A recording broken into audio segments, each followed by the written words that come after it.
আজকের ভিডিওটি আপনার জীবনের সবচেয়ে গুরুত্বপূর্ণ ভিডিও হতে পারে, কারণ আজকে আমি আপনাদেরকে বলবো কেন আমি পারি না বলাটা আসলে আপনার মস্তিষ্কের ক্ষতি করে। আপনি কি কখনো ভেবেছেন যে আপনার চিন্তা ভাবনা আক্ষরিক অর্থেই আপনার মস্তিষ্কের গঠন পরিবর্তন করে? স্ট্যানফোর্ড ইউনিভার্সিটির বিখ্যাত মনোবিজ্ঞানী ক্যারল ডিউইক এর গবেষণায় আমাদের দেখিয়েছেন যে আমাদের মাইন্ডসেট কতটা শক্তিশালী। আজ আমরা জানব গ্রোথ মাইন্ডসেটের বৈজ্ঞানিক রহস্য, ফিক্সড ভার্সেস গ্রোথ মাইন্ডসেট, মূল পার্থক্য। প্রথমে বুঝি ফিক্সড এবং গ্রোথ মাইন্ডসেটের পার্থক্য। ফিক্সড মাইন্ডসেট মানে বিশ্বাস করা যে আপনার ক্ষমতা নির্ধারিত। আমি গণিতে খারাপ, আমার ড্রয়িং হয় না, এগুলো ফিক্সড মাইন্ডসেট। গ্রোথ মাইন্ডসেট মানে বিশ্বাস করা যে চেষ্টা এবং অনুশীলনের মাধ্যমে যে কোনো দক্ষতা উন্নত করা যায়। আমি এখনও গণিত ভালো পারি না, আমি ড্রয়িং শিখছি, এটাই গ্রোথ মাইন্ডসেট। ক্যারল ডিউইকের 40 বছরের গবেষণায় দেখা গেছে গ্রোথ মাইন্ডসেটের মানুষরা চ্যালেঞ্জ গ্রহণ করে, ব্যর্থতা থেকে শেখে এবং অন্যদের সাফল্য থেকে অনুপ্রেরণা নেয়। ফিক্সড মাইন্ডসেটের মানুষরা চ্যালেঞ্জ এড়িয়ে চলে, ব্যর্থতাকে নিজের অযোগ্যতার প্রমাণ মনে করে এবং অন্যদের সাফল্যে থ্রেটেন্ড ফিল করে। নিউরোলজিক্যাল পার্থক্য, মস্তিষ্কে কি হয়? এবার দেখি আপনার মস্তিষ্কে আসলে কি হয়।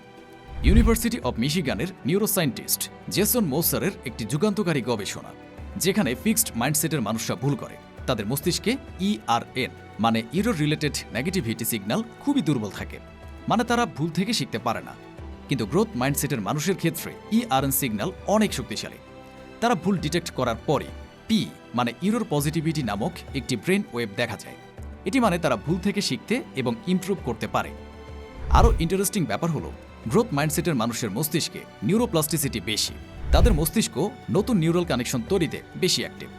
হার্ভার্ডের গবেষণায় দেখা গেছে যে যারা আই ক্যান লার্ন এনিথিং এই মানসিকতা রাখে তাদের মস্তিষ্কের গ্রে ম্যাটার ডেন্সিটি বেশি, বিশেষ করে প্রিফ্রন্টাল কর্টেক্সে।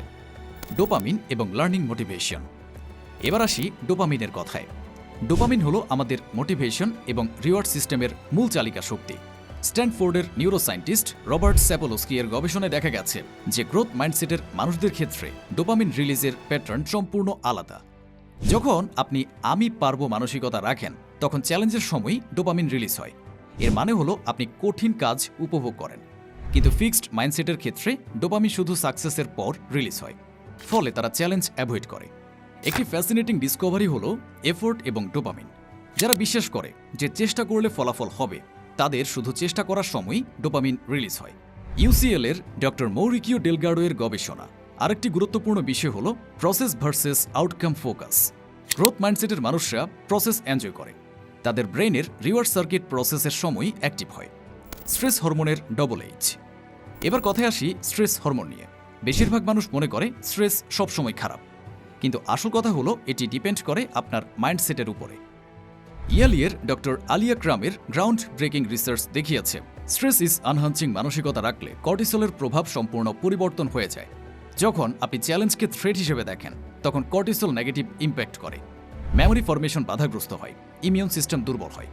কিন্তু যখন আপনি চ্যালেঞ্জকে অপরচুনিটি হিসেবে দেখেন তখন একই কর্টিসল আপনার পারফরমেন্স ইনহ্যান্স করে, ফোকাস বাড়ে, এনার্জি লেভেল বৃদ্ধি পায়। হার্ভার্ড বিজনেস স্কুলের স্টাডিতে দেখা গেছে যে আম এক্সাইটেড বলা আম কাম বলার চেয়েও অনেক বেশি ইফেক্টিভ, কারণ এক্সাইটমেন্ট এবং অ্যাংজাইটি উভয় হাই অ্যারোজাল স্টেট, কিন্তু ইন্টারপ্রিটেশন আলাদা। বাস্তব জীবনে প্রভাব। এবার দেখি বাস্তব জীবনে এর প্রভাব কেমন। ক্যারল ডিউইকের একটি বিখ্যাত এক্সপেরিমেন্ট। 2 গ্রুপের শিশুদের ইন্টেলিজেন্স টেস্ট দেওয়া হলো। প্রথম গ্রুপকে বলা হলো তুমি খুব স্মার্ট, দ্বিতীয় গ্রুপকে বলা হলো তুমি খুব চেষ্টা করেছ। পরবর্তী টেস্টে প্রথম গ্রুপ কঠিন প্রশ্ন এড়িয়ে গেল, তারা ফেলিওরকে তাদের ইন্টেলিজেন্সের অভাব মনে করল। দ্বিতীয় গ্রুপ কঠিন প্রশ্ন নিয়ে এক্সাইটেড হলো। আরেকটি স্টাডিতে দেখা গেছে যে গ্রোথ মাইন্ডসেট ট্রেনিংয়ের পর স্টুডেন্টের গ্রেড অ্যাভারেজ 0.3 পয়েন্ট বেড়েছে। বিশেষ করে মাইনরিটি স্টুডেন্টদের ক্ষেত্রে ইমপ্রুভমেন্ট আরও বেশি। কোম্পানিগুলোতেও এর প্রভাব দেখা যায়। মাইক্রোসফটের সিইও সত্য Nadella growth mindset culture implement করার পর কোম্পানির পারফরমেন্স ড্রামাটিক্যালি ইমপ্রুভ হয়েছে। তাহলে কিভাবে গ্রোথ মাইন্ডসেট ডেভেলপ করবেন? প্রথমত আপনার ল্যাঙ্গুয়েজ পরিবর্তন করুন। আমি পারি না এর বদলে আমি এখনো পারি না বলুন। এই ছোট্ট এখনো শব্দটা আপনার ব্রেনে পসিবিলিটি ক্রিয়েট করে। না বলুন। আমি বোকায়ের বদলে আমি ভুল করেছি বলুন। মিস্টেককে লার্নিং অপরচুনিটি হিসেবে দেখুন। প্রসেসকে সেলিব্রেট করুন, আউটকাম না। আমি ভালো স্কোর পেয়েছি, এর চেয়ে আমি অনেক পরিশ্রম করেছি বলাটা বেশি ইফেক্টিভ। চ্যালেঞ্জ সিক করুন, কমফোর্ট জোন থেকে বের হন, যে কাজগুলো আপনার কাছে কঠিন মনে হয় সেগুলো করার চেষ্টা করুন। অন্যদের সফলতা থেকে শিখুন, জেলাসি ফিল না করে ইন্সপাইরেশন নিন।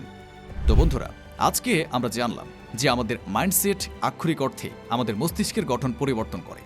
আমি পারি না বলা আপনার ব্রেনের গ্রোথ বন্ধ করে দেয়। গ্রোথ মাইন্ডসেট ডেভেলপ করুন, চ্যালেঞ্জকে অপরচুনিটি হিসেবে দেখুন, ফেলিওরকে লার্নিং এক্সপিরিয়েন্স মনে করুন। আপনার ডোপামিন সিস্টেম, স্ট্রেস রেসপন্স সব কিছুই পজিটিভ ডিরেকশনে কাজ করবে। মনে রাখবেন, আপনার ব্রেইন প্লাস্টিক, প্রতিদিন নতুন নিউরাল কানেকশন তৈরি হচ্ছে। আপনার মাইন্ডসেটই নির্ধারণ করবে সেগুলো কোন দিকে যাবে। আজ থেকে শুরু করুন, আমি পারি না বলা বন্ধ করুন, আমি শিখছি বলুন। এই ভিডিও আপনার মাইন্ডসেট পরিবর্তনে হেল্প করলে কমেন্টে জানান, লাইক করুন, শেয়ার করুন। নতুন ভিডিওর জন্য সাবস্ক্রাইব করুন। দেখা হবে পরের ভিডিওতে। ধন্যবাদ।